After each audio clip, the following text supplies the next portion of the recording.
Hello everyone, welcome to my channel KR vision classes. So आज हम लेके आए हैं वीडियो में Newton second law of motion and their derivations. इससे पहले की वीडियो में हमने सीखा था मोमेंटम के बारे में और कुछ मोमेंटम के न्यूमेरिकल्स किए थे। तो चलिए बिना टाइम वेस्ट किए अपनी वीडियो स्टार्ट करते हैं। देखिए Newton second law of motion, very important law.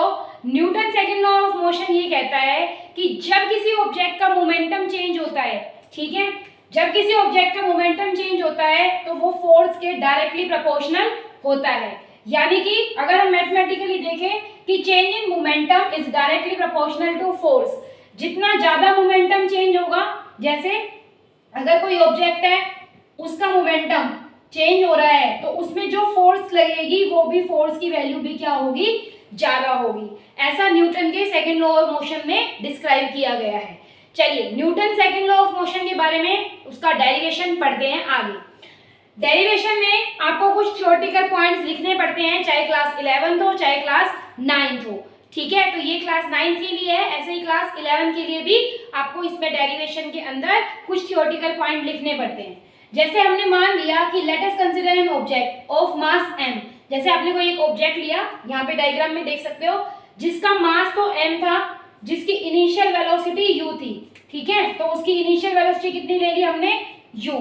जब हमने इस पर फोर्स अप्लाई करी तो इसका मास तो सेम रहा ऑब्जेक्ट का, लेकिन इसकी इनिशियल वेलोसिटी यानी कि सिंपल वे में वेलोसिटी चेंज हो गई। तो यहाँ पर कुछ नहीं करना आपको, डेरिवेशन में जो जो सिंबल्स जो जो पैरामीटर्स आप यूज करेंगे उन पैरामीटर्स को आपको क्या करना है, यहाँ पे डिफाइन करना है। जैसे initial velocity of an object is u, final velocity of an object is v, force applied कितनी है F, एक्सीलरेशन कितना प्रोड्यूस हुआ है a, टाइम टेकन कितना लिया गया है t। मतलब जब भी हम किसी ऑब्जेक्ट की वेलोसिटी चेंज कर रहे हैं तो भाई टाइम भी लग रहा है, वेलोसिटी चेंज होगी टाइम के साथ तो एक्सीलरेशन भी होगा। और एक्सीलरेशन कब होगा, जब अनबैलेंस फोर्स उस पर अप्लाई की जाएगी। और मोमेंटम कितना प्रोड्यूस हुआ है उसके अंदर p, ठीक है। तो Newton second law of motion में rate of change of momentum force के डायरेक्टली प्रोपोर्शनल होता है। और इससे हम एक नई चीज सीखेंगे यहाँ पर कि फोर्स का मैथमेटिकल एक्सप्रेशन हम सीखते हैं। चलिए इसे आप नोट कर लीजिए। So now we will solve this derivation. सबसे पहले हम कैलकुलेट करेंगे चेंज इन मोमेंटम, क्योंकि जब वेलोसिटी चेंज हो रही है तो मोमेंटम भी चेंज होगा। तो चेंज इन मोमेंटम का फॉर्मूला होता है final momentum minus initial momentum. Final momentum में लास्ट टाइम पढ़ा था, मास इनटू वेलोसिटी का प्रोडक्ट होता है, तो m into v minus m into u. उसके बाद हम न्यूटन सेकंड लॉ अप्लाई करेंगे। Applying Newton second law,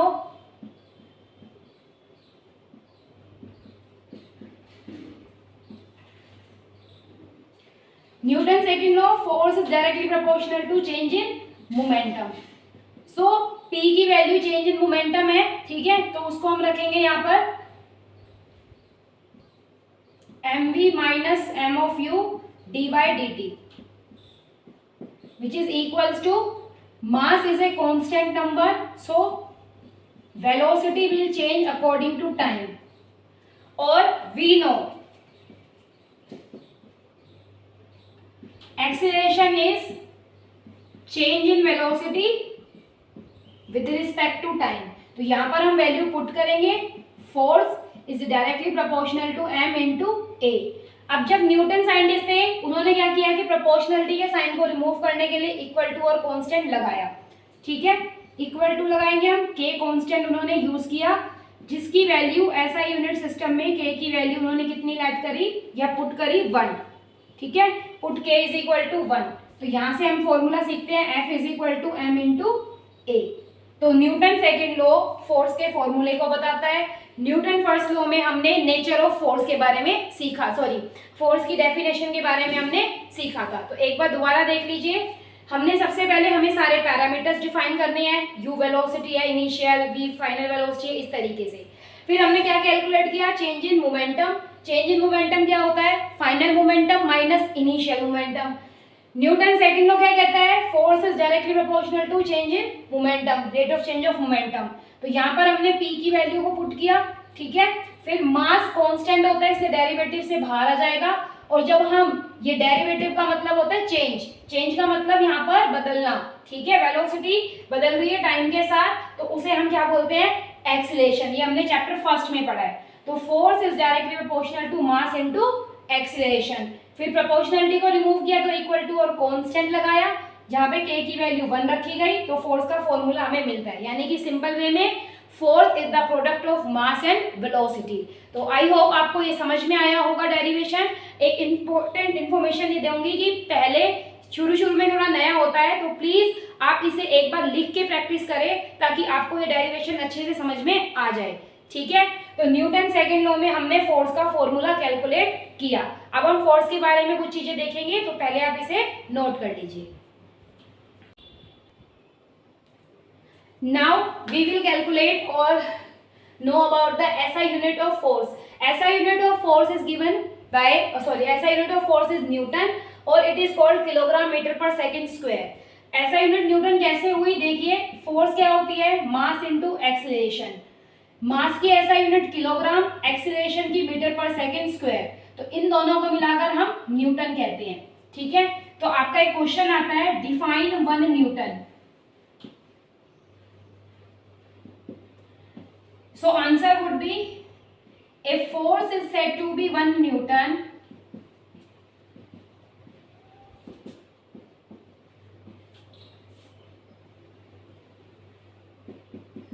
if it produces an acceleration of 1 meter per second square in an object of mass 1 kilogram.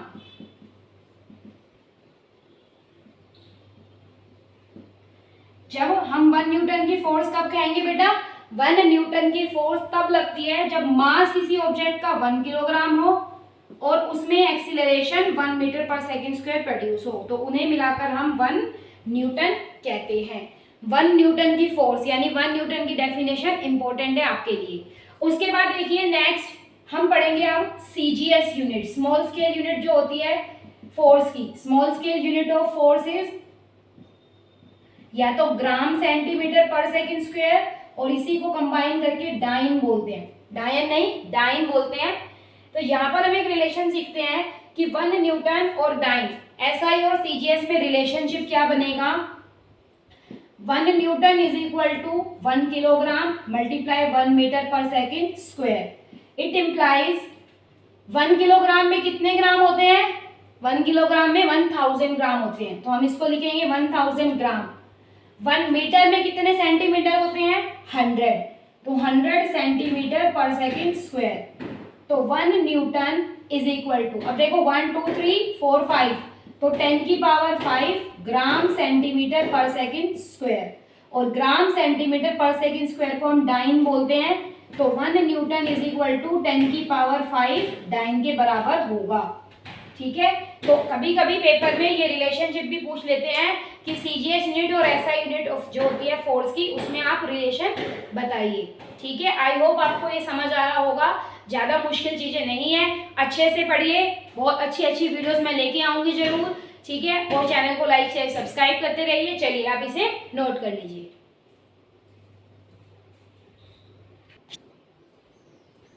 So now we will discuss the applications of Newton second law of motion. बहुत common application है, आपकी books में भी दे रखी है, NCERT में भी ये एप्लीकेशन है।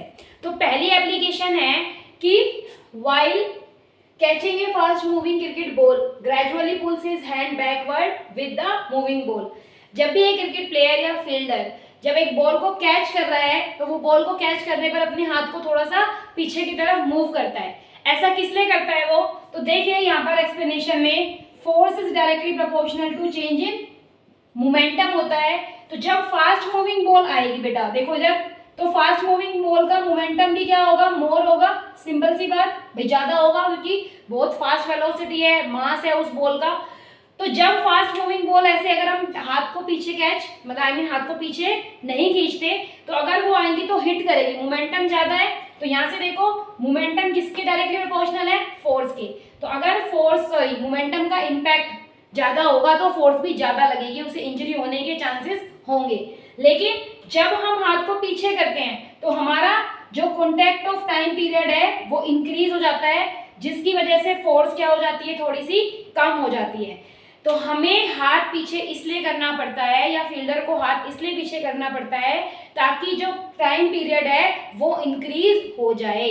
टाइम पीरियड इंक्रीज होगा तो उसकी वजह से फोर्स का इम्पैक्ट या प्रभाव क्या होगा, कम होगा। और फोर्स के इसी इम्पैक्ट को हम क्या बोलते हैं, इम्पल्स। क्या बोलते हैं हम इसे, इम्पल्स बोलते हैं। चलिए उसके बाद दूसरा एग्जांपल देखो, I mean application example. Automobiles are fitted with shockers so as to reduce the jerk. Jerk होते हैं झटके, ठीक है, और शॉकर्स होते हैं स्प्रिंग्स। जो हमारे पास टू व्हीलर्स के अंदर शॉकर्स या स्प्रिंग्स लगे हुए होते हैं वो क्यों लगे होते हैं, देखो अगर मान लो ये बाइक की सीट है और ये टायर है, डायरेक्टली टच होंगे, ठीक है, तो जब भी कोई झटका या जर्क आएगा, मतलब कोई ब्रेकर आया या कुछ भी, तो यहाँ पर जो फोर्स लगेगी, यहाँ पर क्या स्पेस नहीं है इनके बीच में, तो डायरेक्ट कांटेक्ट में सरफेस होगी तो क्या होगी, जर्क ज्यादा लगेगा। लेकिन जब हम, ये हमारी सीट हो गई, ये स्प्रिंग हो गए और फिर इसमें टायर्स लगे हुए हैं ऐसे, ठीक है, तो यहाँ पर क्या हुआ, टाइम पीरियड, स्पेस बढ़ने से टाइम पीरियड क्या हो गया, बढ़ जाएगा जब भी कोई झटका ब्रेकर गड्ढा होगा। और जब वो जर्क स्प्रिंग के थ्रू जाएगा, ठीक है, तो उसका टाइम पीरियड इंक्रीज होगा तो मोमेंटम रिड्यूस होगा, जिसकी वजह से फोर्स भी रिड्यूस होगी। तो शॉकर्स या फिर स्प्रिंग किसी भी ऑटोमोबाइल्स में इसलिए लगे होते हैं ताकि जो झटके लगे वो कम हो। कम क्यों हो, क्योंकि टाइम पीरियड इंक्रीज होता है और फोर्स का इम्पैक्ट कम हो जाता है। तीसरा देखिए, a person falling from A height on the hard cemented floor. जब भी कोई, जैसे ये बिल्डिंग है, इस बिल्डिंग से कोई पर्सन गिरा तो यहाँ पे सीमेंटेड फ्लोर है, तो जब वो इसके ऊपर गिरेगा तो सीमेंटेड फ्लोर में उसको टाइम पीरियड क्या मिलेगा, लेस, जिसकी वजह से उसके फोर्स का इम्पैक्ट क्या हो जाएगा, यहाँ से ज्यादा हो जाएगा। फोर्स ज्यादा होगी इसलिए उसको चोट ज्यादा लगेगी। लेकिन जब हम मिट्टी के उस पे कूदते हैं या गद्दे पर कूदते हैं तो क्या होगा, बिल्डिंग तो वही थी, ठीक है, यहाँ पर मिट्टी है, मिट्टी में जब वो कूदेगा, मिट्टी के ढेर में लाइक, ठीक है, तो मिट्टी क्या करती है, अपने प्लेस से थोड़ी डिस्प्लेस हो जाती है, ठीक है, ऐसे अपने प्लेस से थोड़ी सी ऐसे डिस्प्लेस होगी और वो पर्सन को टाइम पीरियड थोड़ा सा ज्यादा, कुछ सेकंड्स का टाइम पीरियड, उसको क्या होगा, टाइम पीरियड का इम्पैक्ट क्या हो गया, ज्यादा हो गया, जिसकी वजह से न्यूटन सेकंड लॉ के अकॉर्डिंग फोर्स का इम्पैक्ट या प्रभाव क्या हुआ, कम हुआ। इसलिए मिट्टी के ढेर पर या गद्दे पर, कुशन्स पर कूदने पर चोट कम लगती है क्योंकि वहाँ टाइम पीरियड इंक्रीज हो जाता है, लेकिन सीमेंटेड या हार्ड फ्लोर पर गिरने पर चोट ज्यादा लगती है। तो ये सारे ही जो एग्जाम्पल्स है ये अपने आप में एक क्वेश्चन है 2 मार्क्स के।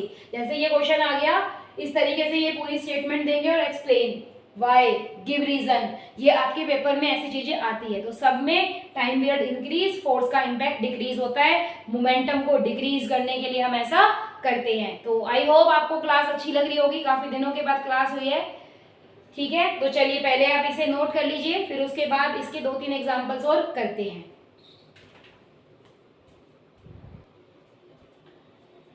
So now let us discuss these 2 more examples of Newton's second law.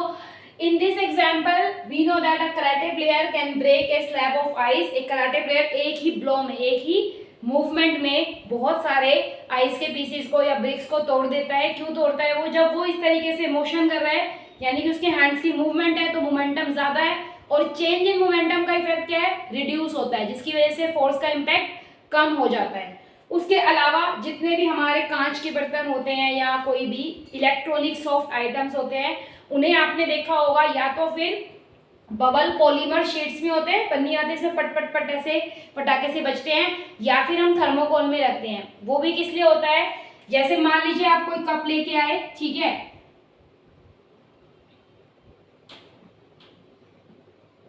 और वो थर्मोकोल की शीट्स में है इस तरीके से, अगर वो ऐसा ना हो या न्यूज़पेपर में रैप ना हो तो जैसे ही वो नीचे गिरेगा तो क्या होगा, पूरा सेट टूट जाएगा और फिर आपकी मम्मी आपकी पिटाई करेगी। मतलब जब वो थर्माकोल की शीट यहाँ पे होती है तो जैसे ही वो अर्थ पे गिरेगा या जमीन पे गिरता है तो उसका जो टाइम ऑफ कॉन्टैक्ट है वो इंक्रीज हो जाता है, ठीक है, क्योंकि थर्माकोल में लगेगा फिर कप पे इफेक्ट आएगा फोर्स का। तो जब टाइम पीरियड इंक्रीज हो जाएगा उसका कॉन्टैक्ट का या फिर टकराने का, कोलिजन का, तो फोर्स का इम्पैक्ट क्या होगा, कम होगा। और न्यूटन सेकंड लॉ में हम क्या सीखते हैं कि अगर time period, change in time period क्या हो रहा है हमारे पास, इंक्रीज हो रहा है, तो फोर्स का इम्पैक्ट कम होगा या मोमेंटम भी कम होगा, तो ओवरऑल मोमेंटम का इफेक्ट कम हो जाएगा। इसलिए हम उन्हें इस तरीके से रैप करके रखते हैं ताकि जब वो गिरे तो एकदम से उन पे फोर्स का इफेक्ट ज़्यादा ना हो। तो न्यूटन सेकंड लॉ क्या होता है, change in momentum with respect to time is directly proportional to force, और जो मोमेंटम में चेंज होगा वो फोर्स की डायरेक्शन में होगा। न्यूटन सेकंड लॉ का डेरिवेशन मतलब मोस्ट इंपॉर्टेंट टॉपिक है ये आपके चैप्टर का। इसके न्यूमेरिकल्स हम अगली वीडियो में करेंगे, बाकी न्यूटन थर्ड लॉ भी हम नेक्स्ट वीडियो में पढ़ेंगे। तो आई होप आपको ये वीडियो अच्छी लगी होगी। बहुत दिनों बाद वीडियो शूट हो रही है, कुछ रीजंस की वजह से, टेक्निकल इश्यूज की वजह से, लेकिन अब आपकी वीडियोस कंटिन्यू आपको मिलेंगी। चैनल को लाइक शेयर सब्सक्राइब कीजिए, हमारे साथ जुड़े रहिए।